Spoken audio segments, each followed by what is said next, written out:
그러니까 내가 누군가한테 그러니까 마음의 상처를 줬든 아니면 재산상의 손해를 입혔든 하나님 앞에 와가지고 회개하면 다 끝나냐는 거야. 그들을 회개하도록 하고 제재를 용서해 주셨습니다.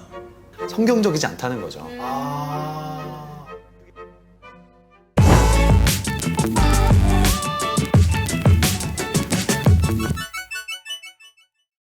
네, 안녕하세요. 아인즈입니다. 저희가 너무 오랜만에 만나 뵀는데요. 지금 모세오경 1편이 끝나고 벌써 2편이 시작이 됐어요. 축하드립니다. 정말. 제가 축하받는 건가요? 네, 왜냐면 네. 이번에 네. 특별히 목사님께서 수고를 해주셔가지고 네. 교재가 나왔습니다. 성서탐독마당을 위한. 네. 진짜 대단하세요. 이렇게 창세기부터 다 있는데. 아니 저는 예. 교재를 어디 맡기는 건 줄 알았어요. 디자인이나 이런 것들을. 근데 목사님께서 다 직접 디자인까지 하시더라고요. 그래서 사실 좀 어설퍼요. 자세히 보면.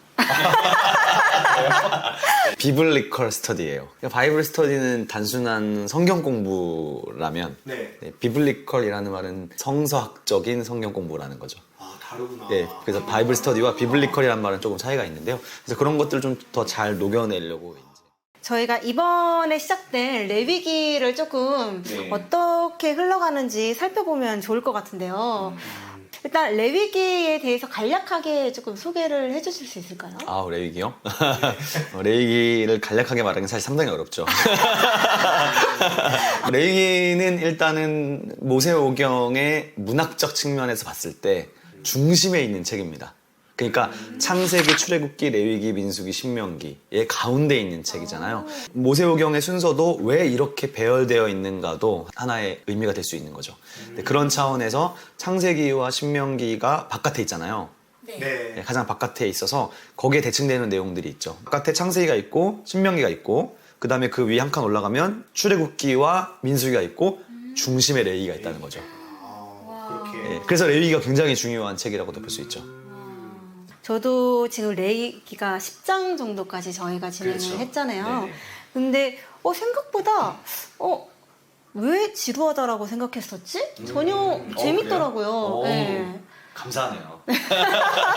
네. 이번에 각 제사들의 의미에 대해서도 알고 한 번에 정리가 되는 시간인 것 같아서 너무 좋은 것 같아요. 사실 이제 레위기가 이제 제사장 문헌에 속한다라고 이제 말을 할 수 있고 그 레위기의 이제 구조에 대해서 잠깐 한번 그냥 이야기해 본다면 네. 그러니까 성서학자들이 이제 다양한 구조들을 제시하잖아요. 네. 그러니까 누구는 이런 구조로 보고 누구는 이런 구조로 보고 누구는 이제 이런 구조로 보는데 그 학자들이 다 논리가 뛰어나가지고 이 사람 얘기를 들으면 이렇게 이 구조가 맞는 것 같아. 이 사람 보면 이 구조가 맞는 것 같아. 막 이제 이렇게 느껴질 정도로 그래서 이제 실제 레위기 저자는 어떤 구조를 생각하면 썼을까 도 생각해 볼 수 있잖아요. 네. 예. 네. 하지만 어쨌든 그거는 이제 알 수 없으니까 적어도 그 사람들이 제시하는 구조들을 통해서 우리는 레위기를 더 다양하게 이해할 수 있다. 그렇게 생각하면 좋을 것 같아요. 제가 느끼기에는. 근데 일단은 1차적으로는 가장 큰 구조는 1에서 16장으로 나누고 17에서 26장까지 나눈 다음에 27장은 부록으로 보는데 그 이유는 17장부터 26장을 이제 성결법전이라고 성서학자들이 불러왔어요. 그래서 이제 H 앞글자를 따서 헐리니스 코드, 어떻게 보면 거룩법전이라고도 할 수 있는데, 그래서 이제 17에서 26장이 이제 독립적으로 떨어져 있고, 그 다음에 1에서 16장도 또 이제 독특한 내용을 가지고 있다. 그 말씀 해주셨죠. 이제 1장에서 16장까지는 하나님 앞으로 나아가는 거에 그렇죠. 대해서 말씀해 주셨죠. 여호와 앞으로 가까이 나아가는 삶이고, 그러니까 어떻게 우리가 하나님 앞으로 나아갈 수 있을 것인가를 다루는 얘기가 전반부라면 17장부터는 하나님 앞에서 그렇죠. 어떻게. 하나님 앞에서 살아가는 삶. 그러니까 17장부터는 이제 오히려 제사 이야기는 잘 나오지 않고, 제사는 잘 안 나와요. 이제부터는 17장부터는 이제 오히려 그 땅에 들어가서 사는 이야기가 나와요. 어떻게 살아야 되는가. 그래서 1장에서 16장은 마치 그러니까 하나님 앞에 나아가려면 거룩해야 되는 거잖아요. 네. 그러니까 세속과는 분리된 삶을 살아야 하나님께 가까이 나아갈 수 있는 거니까. 그렇다면 17에서 21장은 우리가 살아가는 세상 속에서 그 거룩을 어떻게 유지할 것인가의 측면도 볼 수 있을 것 같고, 또 다른 차원에서는 17에서 21, 그러니까 17장부터 마지막 장까지는 윤리적인 문제가 굉장히 많이 나와요. 그래서 거룩과 윤리라고도 볼 수 있죠. 하여튼 그래서 구조를 통해서 구조만 잘 파악해도 일단은 숲을 먼저 보는 거잖아요. 그러니까 본문을 들어가기 전에 구조만 파악해도 아 대략 이런 이야기가 이런 흐름으로 이런 얘기를 하겠구나라는 걸만 알면 제가 생각할 때는 그래도 더 재밌게 읽을 수 있다는 거죠. 그러니까 더 무슨 말인지 모르고 읽는다기보다는 조금 더 이해하면서 읽을 수 있지 않을까 그런 생각이 듭니다. 네, 그럼 이제부터 조금 스토리를 살펴보면 좋을 것 같은데요. 출애굽기에서 레위기로 이 연속성이 있다고 말씀 주셨잖아요.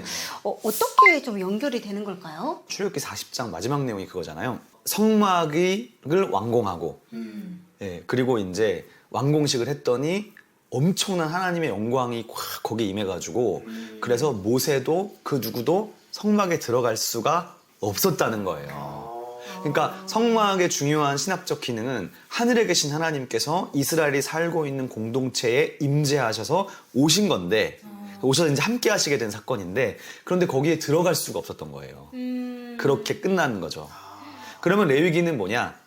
하나님 앞에 가까이 나아갈 수 없는 인간이 어떻게 가까이 갈 수 있느냐에 대한 이야기를 다루고 있다는 거죠.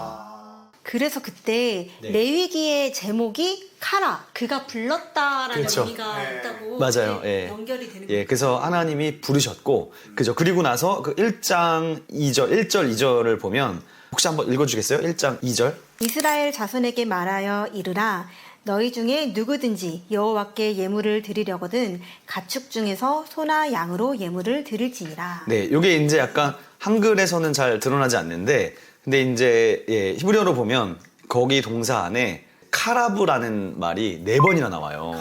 예, 카라브라는 그 말이 어근을 가진 말이 4번이나 나오는데, 그러니까 1장 2절에 다베르 엘 분의 이스라엘 갑자기 이스라엘 아이들에게 말하라 왜 아마르타 알레헴 너는 그들에게 말해라. 자, 아담 사람이 키 야크리브 미켐 코르반 라도나이 그러니까 사람이 각각 사람이 너희로부터 그에게로 가까이 나아가려고 하면 하나님께로 가까이 나아가려고 한다면 그러면 고르반을 가지고 가야 돼요. 카라브라는 어근의 변형된 형태입니다. 예, 그러니까 예물을 드리려거든 이라고 되어 있잖아요. 근데 이거를 기억하면 가까이 가려거든. 카라브가 가까이 나아가다는 뜻이에요. 그래서 가까이 나아가려거든. 즉 카라브 하려면 고르반을 가져가야 된다는 거죠. 그게 어근은 다 가까이 나아가다라는 뜻입니다. 그러니까 레위기는 하나님께 가까이 나아가려면 어떻게 해야 되는가를 해결하는 책이라고 볼 수 있는 거죠. 너무 중요한 책이에요. 굉장히 중요하죠. 1장 그러니까 앞부분은 성소로 나아가서 죄를 제거하고 부정한 것들을 정결하게 하면서 거룩해짐으로 하나님께 나아가는 거잖아요. 근데 우리가 항상 성소에서 살 수는 없잖아요. 그러니까 이 뒷부분 성결법전에서는 우리의 삶의 자리에서 그 거룩을 어떻게 유지할 수 있을 것인가예요. 레위기의 이제 이 문학적 흐름으로 가면 이제 19장에 딱 중심이 있다고도 볼 수 있는데 결론적으로 그 모든 거룩의 완성은 사랑으로 귀결된다. 사랑. 예, 19장 18절에서 이웃사랑으로 귀결된다. 이제 그렇게 앞으로 흘러갈 거예요, 분위기가. 하나님께 드리는 예배의 제사가 성도의 교제의 의미도 있다라고 말씀을 하셨던 게 네, 사실 예배가 온전히 하나님께 드려질 수 있도록 우리가 하나님께 집중해야 되고 제사도 뭔가 하나님께 집중된 느낌이었는데 이 말씀을 통해서 아 성도의 교제에 대한 걸로 이제 이어지고 넓어지는구나를 좀 알게 됐던 것 같아요. 어느 교회를 가도 주보에 보면 주일 예배에 주보에 성도의 교제라는 항목이 있어요. 레위기 측면을 보면 이게 예배 안에 들어가 있는 중요한 순서라는 거죠. 그러니까 예배라는 큰 틀 안에 사실 성도의 교제가 있는 거죠. 그러면은 그때 번제는 먹는 게 아니라 다 이제 먹을 수 있는 게 없다라고 하셨잖아요. 네. 그러면은 소제, 화목제, 속제제, 속건제 이 나머지 제사들 중에서 이렇게 공동체들과 나눠서 먹는 제사들은 어떤 것들이에요? 그러니까 이제 공동체 전체와 나눠서 먹는 거는 화목제라고 할 수 있고요. 대부분 이제 소제나 뭐 속죄제 이런 것들은 다 태워드리진 않고 소제는 일단 곡식제사였고 그 다음에 속죄제 같은 경우는 기름 부위를 태워서 드렸죠. 내장과 내콩간 이렇게 였는데 내장, 콩팥, 간에 덮인 꺼풀들을 거기 이제 기름들을 태워서 하나님께 드리는 거고 고기 중에서 뒷다리는 거제로 드리고 가슴 부위는 요제로 드리잖아요. 예. 즉 이제 화제가 아니라는 거죠. 그러니까 태우지 않는다는 거니까 결국에는 태우지 않는다는 거는 누군가가 먹는다는 건데 그런 것들은 대부분 제사장과 레위인들에게 돌려서 그들이 먹게 하는 거죠. 그 당시에도 다 가정 형편이 다르니까 누구는 소로 드리고 좀 가정 형편이 더 안 되면 염소나 양으로 드리고 그것도 안 되면 비둘기로 드리고 그것도 안 되면 이제 곡식으로 드려라 그랬는데 그 말씀하시면서 신약 성경에 요셉과 마리아가 예수님 집안. 예수님 집안이 맞아요. 비둘기로 네. 그래서 예수님은 가난했을 것이다 이 말씀하시는 게 이렇게 또 기결되는 게 하지만 극빈은 아니었다. 극빈이었을 때는 곡식가루를 드리니까 네, 그런 걸 생각해 볼 수 있지 않았을까.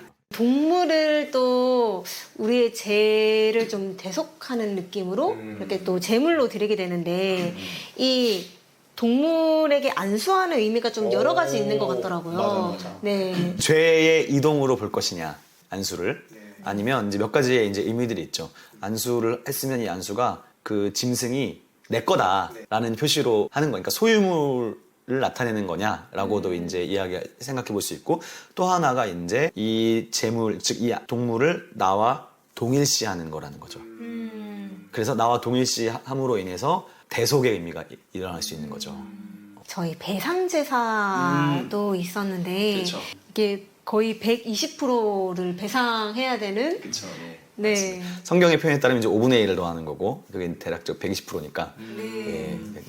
이것도 참 신기했던 것 같아요. 보통 이제 이거 이야기할 때 이제 항상 이제 언급하는 영화 중에 하나가 이제 밀양이죠.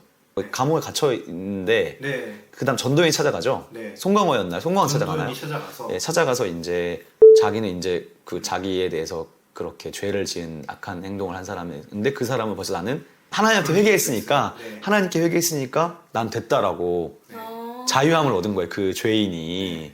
우리가 누군가에게 예를 들면 상처를 주거나 누군가에게 뭔가 이렇게 했을 때 하나님한테만 와서 회개하고 자유함을 얻는 것은 성경적이지 않다는 거죠.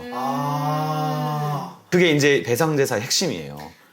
그러니까 내가 누군가한테 그러니까 마음의 상처를 줬든 아니면 재산상의 손해를 입혔든 하나님 앞에 와가지고 회개하면 다 끝나냐는 거야. 그들을 회개하도록 하고 제 죄를 용서해 주셨습니다. 그게 아니라는 거죠. 먼저 그 사람에게 가서 용서를 구해야 되고 그리고 그 사람에게 만약에 내가 뭐 한 10만 원을 피해를 입혔다. 그러면 이 성경에 따르면 10만 원의 5분의 1을 더해서 배상해줘야 된다는 거지. 그 사람에게도 상처를 줬으니까 죄를 지은 것이지만 동시에 하나님께도 죄를 지은 거라는 거죠. 둘 다 연결돼 있는 거예요. 속건제가 우리 사회에서 중요하죠.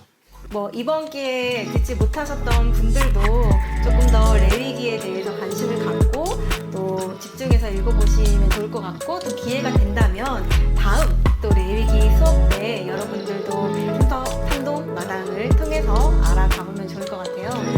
오늘은 여기서 마무리를 하도록 하겠고요. 저희는 또 다음 시간에 다시 찾아뵙도록 하겠습니다. 네, 감사합니다. 감사합니다.